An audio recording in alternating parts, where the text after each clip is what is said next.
আসসালামু আলাইকুম।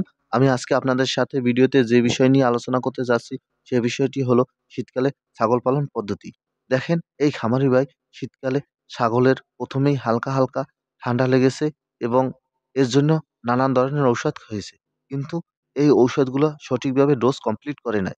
তার জন্য তার খামার থেকে ঠান্ডা, জ্বর কমছে না এবং আস্তে, আস্তে রোগ বাড়তে আছে। এর জন্যই আপনাদের ভিডিওর মাধ্যমে এই খামারি ভাই কি ভুল করেছে এবং কিভাবে এর সমাধান আছে এই নিয়ে আলোচনা করব।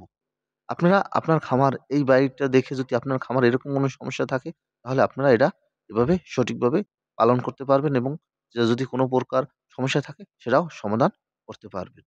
আমরা ভিডিওতে সবসময় আপনাদের যে গ্রামের ছাগলগুলা দেখানো হয় বা যে গ্রামের খামারগুলা দেখানো হয়, যে এই খামারগুলায় কিভাবে ছাগল পালে একজন কৃষক। এই বিষয়ে আপনাদের দেখানো হয় এবং গ্রাম থেকে যদি ছাগল কেনেন, এই ছাগলগুলার কি সমস্যা থাকে বা কি রোগ থাকতে পারে, এই বিষয়েও ধারণা পাবেন আমার এই ভিডিও দেখে।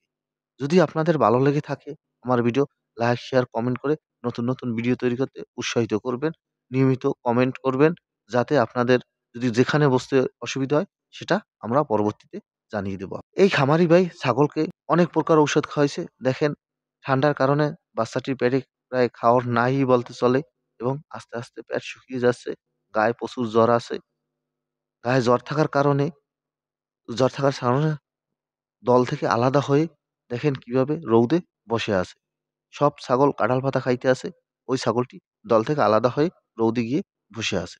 এরকম যদি আপনার ছাগল করে থাকে বা আপনার খামারের ভিতর ছাগল যদি আলাদা হয়ে থাকে বা কিছু ছাগল একখানে দিয়ে জড়ো হয়ে থাকে, তাহলে বুঝতে হবে আপনার ছাগলের ঠান্ডার সমস্যা আছে।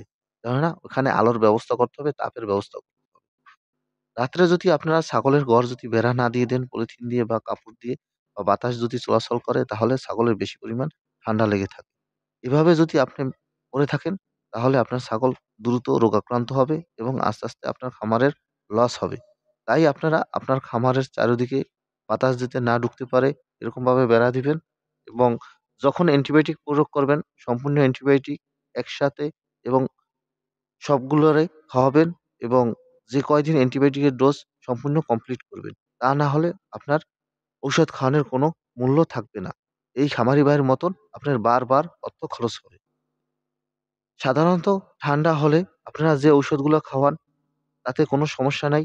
যদি নাপা বা প্যারাসিটামল গ্রুপের কোনো ঔষধ হয়ে থাকে। যদি অ্যান্টিবায়োটিক হয় তাহলে ৭ দিন, ৫ দিন, ৩ দিন খাওয়াবেন।